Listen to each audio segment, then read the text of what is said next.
Welcome to Sisan একাডেমিতে স্বাগত। আজকে আমরা target WP KP WPSC reasoning সিরিজের ক্লাস নম্বর 40 শুরু করব। তোমরা যারা এই সমস্ত এক্সামগুলো অ্যাপিয়ার করছো যেখানে রিজনিং থাকবে এবং গিয়ে বাংলা ভার্সনে কোশ্চেন হবে, তাদেরকে বলবো অবশ্যই ক্লাসটা শেষ পর্যন্ত দেখো। এই টাইপের রিজনিংয়ের কোশ্চেন তোমরা পরীক্ষায় পেতে পারো। ওকে, দেখো মোর প্র্যাকটিস মোর স্কোর। তোমরা যত প্র্যাকটিস করবে ম্যাথ জিআই এর ক্ষেত্রে বেসিক্যালি তোমরা তত স্কোর বাড়বে তোমাদের।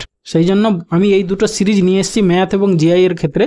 তোমরা যারা সিরিয়াস ক্যান্ডিডেট তারা রেগুলার বেসিসে প্রতিদিন এইভাবে প্র্যাকটিস করো, দেখবে অনেকটাই তোমরা উপকৃত হবে।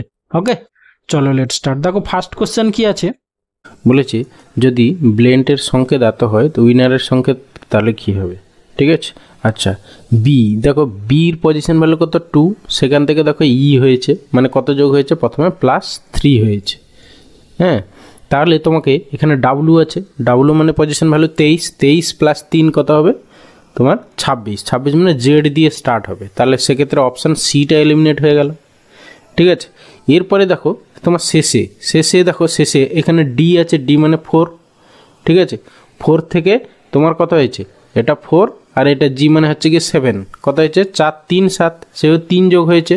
তাহলে এখানে আর মানে 18, 8 3 11 মানে শেষে ইউ হবে, ইউ মানে হচ্ছে অপশান বি অ্যান্সার। ওকে, এরপরে আসি কোশ্চেন নাম্বার 2। কী বলেছে, কোন দুটি সাইনকে পরিবর্তন করলে পদার্থ সমীকরণটি সঠিক হবে। ঠিক আছে, আচ্ছা নাম্বারটা খেয়াল করো। ঠিক আছে, এইগুলোর মধ্যে অপশান এলিমেন্ট তুমি প্রত্যেকটা টেস্ট করতে যাবে না, কোনটা টেস্ট করবে সেটা দেখো, ভালো করে অবজারভেশন করো। দেখো যে নাম্বারটা দেওয়া আছে ইকুয়ালটি, সেটা হচ্ছে অনেক ছোট নাম্বার -16।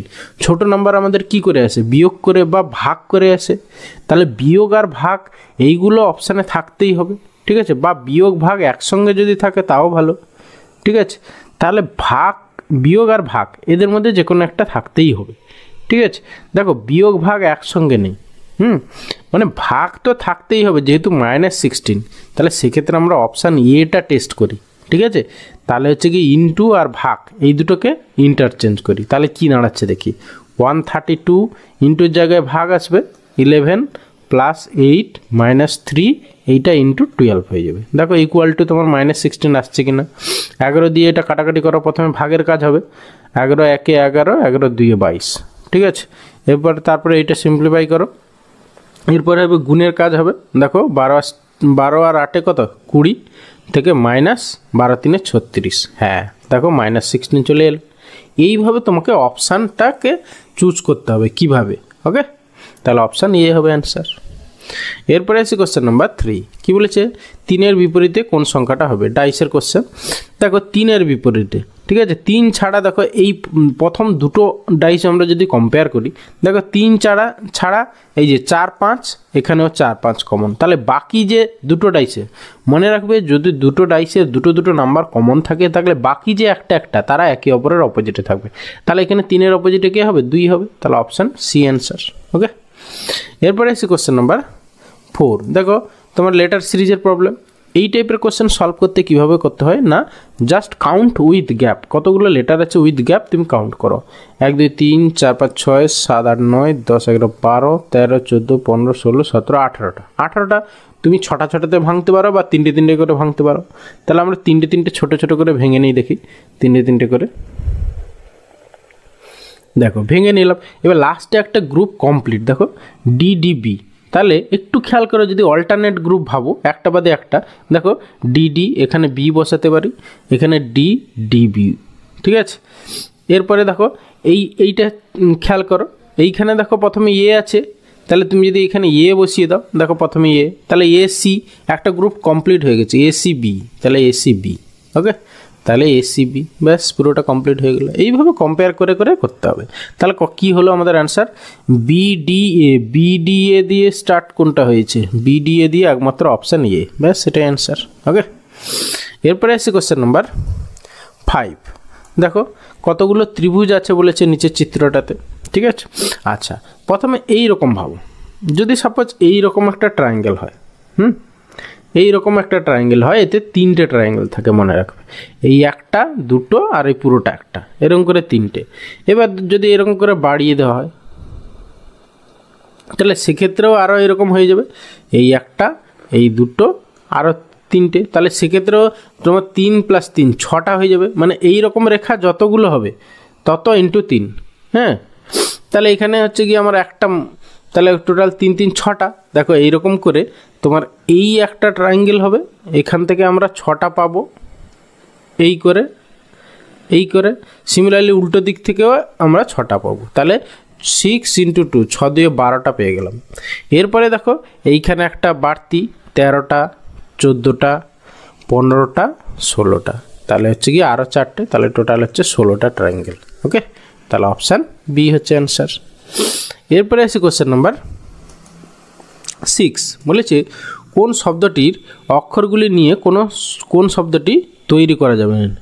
হ্যাঁ, মানে এই যে লিগ্যালাইজেশন যেটা দেওয়া আছে তার অক্ষরগুলি নিয়ে কোনটা তৈরি করা যাবে না। দেখো একটু খেয়াল করলে লিগ্যালাইজেশান এর মধ্যে আর এর কোনো ব্যাপার নেই, কিন্তু প্রথম অপশানে অ্যালার্ট আর আছে, যেটা হচ্ছে কি লিগ্যালাইজেশনের মধ্যে নেই আর, তাহলে এটাই তৈরি করা যাবে না, তাহলে অপশান এ হচ্ছে অ্যান্সার। ওকে, এরপরে আসছি কোশ্চেন নাম্বার 7। দেখো এটা মিরর ইমেজ। মিরর ইমেজের কনসেপ্ট কি? কাছেরটা কাছে, দূরেরটা দূরে, এই হচ্ছে কথা। ঠিক আছে, আচ্ছা প্রথমে দেখো এই ডলার সাইনটা কাছে আসবে, মানে উল্টো যাবে, মানে উল্টে এস হয়ে এইরকম হবে ডলার সাইনটা। তাহলে এইরকম সাইন প্রথমে কোনটা? দেখো প্রথম অপশান এতে এমনি স্রেফ ডলার সাইন আছে, এটা তো হতেই পারে না। আবার প্রথমে দেখো অপশান সিতে এস আছে, এটা তো হতেই পারে না। তাহলে বি আর ডি এর মধ্যে যে কোনো একটা হবে। ওকে, এরপরে দেখো কোথায় আলাদা সেইটা খেয়াল করো। এইটা ঠিক আছে দুটোর মধ্যে, মানে আমরা বি আর ডি কম্পেয়ার করছি, এই দুটো ঠিক আছে, এই দুটো ঠিক আছে, এই দুটো ঠিক আছে, এই দুটো মানে ফার্স্ট সেকেন্ড থার্ড ফোর্থ নাম্বারটা, মানে এই দিক থেকে ফোর্থ যেইটা, এই যে ফোর্থ হচ্ছে গিয়ে 9, সেই 9টা কীরকম হবে তোমার এই রকম হয়ে যাবে 9টা, এই রকম 9 দেখো অপশান ডিতে আছে, ব্যাস এটাই অ্যান্সার। ওকে, পুরোটা করতে যাবে না, একটা একটা করে এলিমিনেট করতে করতে যাবে, দেখবে এই নন ভার্বাল রিজনিংগুলো অনেক কম সময়ে তোমরা সলভ করতে পারবে। ওকে, এরপরে আছে কোশ্চেন নাম্বার 8, বলেছে নিচের কোন সিরিজটির পরবর্তী চিত্র হবে। হ্যাঁ, পরবর্তী চিত্র কোনটা হবে দেখো, বুঝতেই পারছো তোমরা। প্রথমে দেখো দুটো বাহু ছিল, দুটো বাহু ছিল, তারপরে 3টে হয়েছে, তারপরে 4টে হয়েছে, তারপরে কি হবে 5টা বাহু যুক্ত যেটা হবে সেটা হবে, তাহলে অপশান ডি হবে অ্যান্সার। ওকে, এরপরে আছে কোশ্চেন নাম্বার 9, কি বলেছে দেখো নিচের কোন জোড়াটি বাকিগুলোর থেকে আলাদা। দেখো অথর পেন, তাহলে অথার কি করে পেন দিয়ে লেখে, ঠিক কথা। ডক্টর পেশেন্ট দেখে, এটা একটু আলাদা হচ্ছে। আর শেফ নাইফ দিয়ে, হ্যাঁ শেফ কি করে নাইফ দিয়ে কাটাকুটি করে, আর টেইলার হচ্ছে নিডল দিয়ে মানে সেলাই করে, তাহলে এখানে আলাদা কোনটা হচ্ছে, অপশান বি হচ্ছে অ্যান্সার। ওকে, এরপরে আসি কোশ্চেন নাম্বার 10, বলছে নিচের সিরিজটি সম্পূর্ণ করো। ফার্স্ট লেটারগুলো খেয়াল করো, প্রথমে কে, তারপরে এন, কে থেকে এন কী করে হয়েছে, কে এর পজিশন বলে কত 11। এই টাইপের কোশ্চেন সলভ করার জন্য তোমাকে অবশ্যই ইংলিশ অ্যালফাবেটসের পজিশন ভ্যালু অপোজিট লেটার অবশ্যই মনে রাখতে হবে, সেই জন্য তোমরা ভালো করে এগুলো রপ্ত করে নিও। ঠিক আছে, আর যদি তাতে প্রবলেম হয় মনে রাখতে, আমার একটা ভিডিও করা আছে সেটা দেখে নিও, how to remember position value আর অপোজিট লেটার। ঠিক আছে, আর দরকার হলে আমি ডেসক্রিপশানে বা আই বাটনে দিয়ে দেবো, সেটা দেখে নিও। ঠিক আছে, তাতে দেখবে অনেক হেল্প হবে। আচ্ছা, কে হচ্ছে 11, এন হচ্ছে কি 14, মানে প্রথমে কত হয়েছে +3 হয়েছে, তারপরে ওয়াই হচ্ছে কি কত, ওয়াই হচ্ছে গিয়ে তোমার 25, সেখান থেকে ইউ হয়েছে, তাহলে কত হয়েছে -4 হয়েছে। ঠিক আছে, হ্যাঁ তারপরেরটা দেখো এফ, এফ মানে কত, এফ মানে হচ্ছে গিয়ে তোমার 6 থেকে কে মানে হচ্ছে গিয়ে 5, মানে +5 হয়েছে, তাহলে +3 -4 আর হচ্ছে +5 এইভাবে হয়েছে, তাহলে +3 করে নাও। এন, এন মানে 14, 14-এর সঙ্গে 3 যোগ করলে কত, 14 3 17, 17 মানে হচ্ছে কি কিউ হবে। ঠিক আছে, তারপরে ইউ, ইউ এর সঙ্গে 21, 21 থেকে তুমি 4 বাদ দাও, 21 থেকে 4 বাদ দিলে কত হবে তোমার 17, সেও কিউ হবে, তাহলে সেকেন্ডটাও আমাদের কিউ হবে। তারপরে দেখো কে, কে মানে হচ্ছে কত 11, 11-এর সঙ্গে 5 যোগ করে দাও, 5 একে 6, মানে 6 মানে হচ্ছে 16, 16 মানে হচ্ছে কি পি, তাহলে কিউ কিউ পি হবে আমাদের অ্যান্সার, মানে অপশান বি অ্যান্সার। ওকে।